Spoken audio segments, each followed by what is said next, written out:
Dieses Jahr war es dann einfach so, dass ich zu häufig diese Schmerzen hatte, dass ich nicht wirklich eingesehen habe, dass jetzt ernsthaft ist. Und jetzt musste ich mir da leider eingestehen, dass ich jetzt auf jeden Fall was verändern muss und dass es so bahntechnisch nicht mehr weitergehen kann. Schon sehr hart, weil gleichzeitig ich ja auch schon für die EM qualifiziert war und Olympia ja auch ein Traum war. Gerade bei der Verletzung habe ich mich halt so an den Schmerz gewöhnt. Was auf jeden Fall auch wichtig ist, glaube ich, für mich, ist, dass ich lernen musste, dass ich 3 Monate da wirklich konsequent dran sein muss.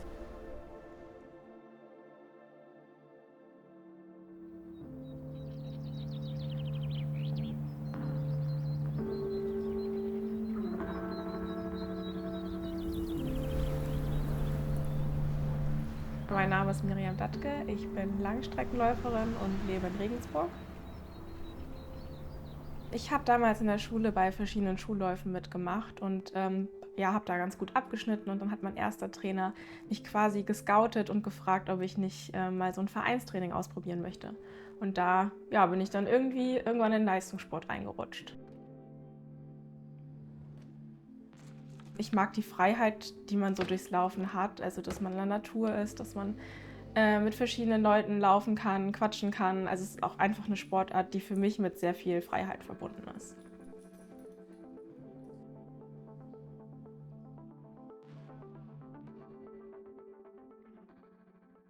Mit meinen derzeitigen Problemen in der Ferse hat es schon vor einigen Jahren angefangen.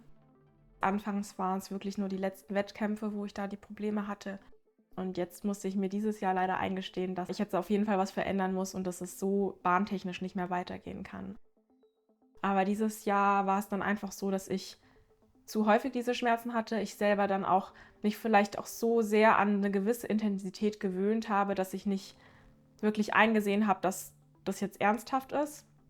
Und habe dann aber festgestellt, dass es in den Wettkämpfen ja gar nicht mehr geht, weil halt einfach der Körper müde ist vom gegen den Schmerz anlaufen und man dann keine Leistung mehr bringen kann. Und bei mir war das dann in London beim The Night of the 10.000 Meter PBs der Fall, dass ich losgelaufen bin und eigentlich von Anfang an Schmerzen hatte. Und auch als ich dann angekommen bin, mein Papa war auch da, habe ich dann halt gesagt, irgendwie, Papa, ich brauch eine Pause, ich schaffe das nicht mehr.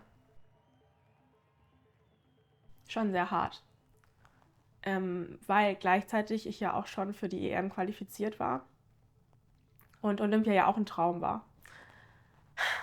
Ja, ich habe ja davor das Jahr auch schon ähm, mich für Berlin-Marathon vorbereitet und bin da leider krank geworden, habe dann die Vorbereitung für den Frankfurt-Marathon gemacht, bin dort gelaufen und hatte dann halt auch echt mit den Bedingungen zu kämpfen und es hat am Ende einfach gar nicht gereicht.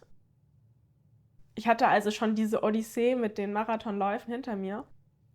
Und 10.000 Meter war halt schon eine Option die ganze Zeit, aber es war eigentlich auch nicht mein Traum, sondern ich wollte eigentlich Marathon laufen, habe aber gesagt, okay, für dieses bei Olympia dabei sein, greife ich das jetzt nochmal an. Und es war jetzt auch nicht unrealistisch. Die Norm hätte ich nicht erreichen können, aber halt eben über dieses Punktesystem, dieses Ranking-System.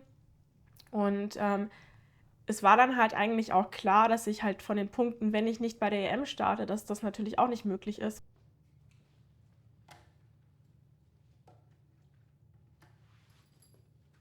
Die letzten Tage war es eher schlechter vom Fuß leider, aber ich hatte das Gefühl, dass ich durch die Tage so ein bisschen Wasser an den Beinen habe, dass es deswegen gespannt hat. Gab es irgendwas belastungstechnisch, was du anders gemacht hast? Nee, eigentlich war ich am Montag, hatte ich sogar einen ganz guten Tag im P4 und konnte. Nee, also im Prinzip schauen wir halt so gut es geht, diesen schmerzsensibilisierten Bereich so ein bisschen mit Krafttraining zu dekonditionieren. Also halt viel die hintere Kette mit Maximalkraft zu belasten, um da einfach diesen Sehnenübergang oder Knochensehnenübergang so ein bisschen von der Reizbarkeit runterzubringen und generell einfach die hintere Kette zu konditionieren. Ich habe mit ihr so ein bisschen ausgemacht, dass wir grob erstmal für den Anfang 3 Monate bzw. 12 Wochen planen, um so die ersten Effekte zu erzielen. Und ja, genau, wir sind jetzt gerade so mittendrin und haben zumindest schon mal den Alltagsschmerz erträglich gemacht, würde ich sagen. Wobei natürlich die 12 Wochen für mich eigentlich so ein bisschen so ein Anfang vom Ende sind, weil ich nicht davon ausgehe, dass wir hundertprozentig das Ganze lösen werden nach 12 Wochen, weil du halt trotz deines Trainings immer noch weiter die Konditionierung des Gewebes machen musst. Ja.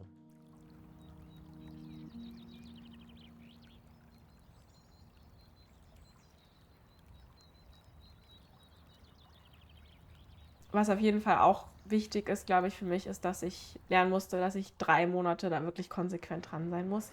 Da halt wirklich zu sagen, okay, ich konzentriere mich jetzt darauf und mache weniger Kilometer und dafür aber dann das Reha-Training richtig, fällt mir schon sehr, sehr schwer, aber ist eine wichtige Erkenntnis. Gerade bei der Verletzung habe ich mich halt so an den Schmerz gewöhnt, weil es halt auch mehrere Jahre immer in der Bahnsaison war, dass ich das Bahnlaufen eigentlich immer mit diesen Schmerzen verbunden habe. Und das war auf jeden Fall nicht gut und ist auch irgendwie die Ursache, warum ich dann überhaupt so lange vielleicht auch durchgehalten habe, dass ich mich irgendwann daran gewöhnt habe und dass es nicht die Lösung ist. Das ist klar und ich merke das nach wie vor, dass wenn ich irgendwie Übungen mache, ich sehr verkrampft bin, weil ich auch in der Erwartungshaltung bin, okay, das tut jetzt gleich weh. Deswegen ist es mega wichtig, dass man sich da halt auch mental irgendwie Hilfe holt. Um natürlich auch, also zum einen, um sich vom Schmerz irgendwie mental zu befreien, aber auch um beim Reha-Training dran zu bleiben. Und ja, da muss man halt auch irgendwie anfangen, so eine mentale Stärke aufzubauen, um das halt durchzustehen, um dieses vielleicht auch langweilige Training zu machen. Ich glaube, für mich als Profi ist halt der Vorteil, dass ich sehr viel Zeit in das Reha-Training investieren kann. Oder es ist halt einfach mein Job und deswegen habe ich die Zeit, ins Fitnessstudio zu fahren, zu verschiedenen Ärzten zu fahren. Und die Zeit hat natürlich nicht jeder. Und gerade jetzt so eine App wie Exact Health bietet halt die Möglichkeit, dass man alles an einem Platz hat, dass man die Übungen überall durchführen kann und eben nicht nochmal extra in ein Fitnessstudio muss, sondern dass alles so gestaltet ist, dass du es unkompliziert zu Hause oder überall anders machen kannst. Und ich glaube, das ist auf jeden Fall von der App ein guter Vorteil. Ich glaube, alleine wäre es mir, glaube ich, nicht möglich, das so alles zu wuppen und durchzustehen. Dein Partner als Sportler begleitet dich ja wirklich über Jahre hinweg und kriegt mit, wie viel du investierst. Und er kriegt halt mit, wie es dir nach einer schlechten Einheit geht. Also Kevin hat klar gesehen, wie ich mich auch schon über Rennen gefreut habe, aber hat halt auch immer wieder gesehen, wie es mir schlecht ging nach Wettkämpfen, wenn ich wieder humpelnd nach Hause gelaufen bin, wenn die Tränen geflossen sind. Und da dann auch immer mit zuzusehen, ist, glaube ich, nicht ganz einfach. Und da halt so diesen Mittelweg, glaube ich, auch zu finden, was er halt wirklich sehr gut kann, zwischen einem helfen, die richtigen Entscheidungen zu treffen, aber jetzt auch nicht irgendwie zu bestimmen oder irgendwelche Anweisungen zu geben, das hat ja auch keinen Sinn. Aber da halt in einem richtigen Maß zu beraten, aber einem auch den Raum zu geben, die Entscheidung selber zu treffen, ist gar nicht so einfach. Weil es halt doch nochmal was anderes ist, wenn man beruflich mit seinem Körper, glaube ich, auch arbeitet. Und ja, da hat er mich aber auch immer unterstützt und im wahrsten Sinne des Wortes manchmal getragen. Ich glaube, das Schwierige, wenn man so den Olympiatraum verpasst, ist, dass halt das ein Wettkampf ist, der allgegenwärtig ist. Das ist so ein großes Ereignis, dass man natürlich überall Werbung sieht und das ist dann natürlich schon so ein bisschen hart, wenn man halt immer so ein bisschen dran erinnert wird. Aber ich glaube, tatsächlich ging es bei mir, weil ich dieses Problem schon mal hatte und habe da dann auch mit einer Sportpsychologin zusammengearbeitet. Und ich habe gemerkt, dass die Arbeit mit der Sportpsychologin über die Jahre dann schon auch einen positiven Effekt darauf hat, wie ich jetzt mit Verletzungen umgehe. Und habe dann auch mittlerweile einfach selber Wege, wo ich weiß, so komme ich da halt auch wieder raus. Eigentlich hat sich für mich jetzt mit Blick auf Sportkarriere nicht so viel verändert durch die Verletzung, weil irgendwie war schon immer klar, dass es halt Teil davon ist. Es ist natürlich ärgerlich, wenn man sich verletzt, aber es war nie so, dass ich gedacht habe, ach, ich kann jetzt mal 10 Jahre schmerzfrei durchlaufen. Die Erwartung hat niemand. Und dass man da dann aber auch durchkommt und dass es dann auch wieder bergauf geht. Ich glaube, man muss davon wegkommen, zu denken, dass Verletzungszeit eine verlorene Zeit ist.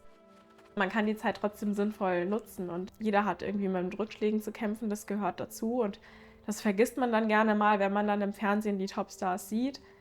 Aber die hatten genauso ihre Phasen, wo sie nicht trainieren konnten und wo sie dann halt eben an ihren Schwächen arbeiten konnten oder vielleicht sich auch mal eine Zeit lang vom Fokus her vom Sport wegbewegt haben, was aber auch mal gut ist vielleicht und einfach nochmal eine andere Perspektive auf Dinge zu gewinnen. Und am Ende ist es halt wichtig, diesen langen Weg zu betrachten und nicht den einzelnen Monat, in dem man verletzt ist oder das einzelne Jahr, in dem man verletzt ist. Wenn man dann die Gesamtheit an Jahren betrachtet, in denen man läuft, ist es ja eigentlich voll krass, wie viele Kilometer wir schaffen, wie schnell wir laufen können. Und dann ist es auch okay, wenn es halt mal ein Jahr nicht so ist.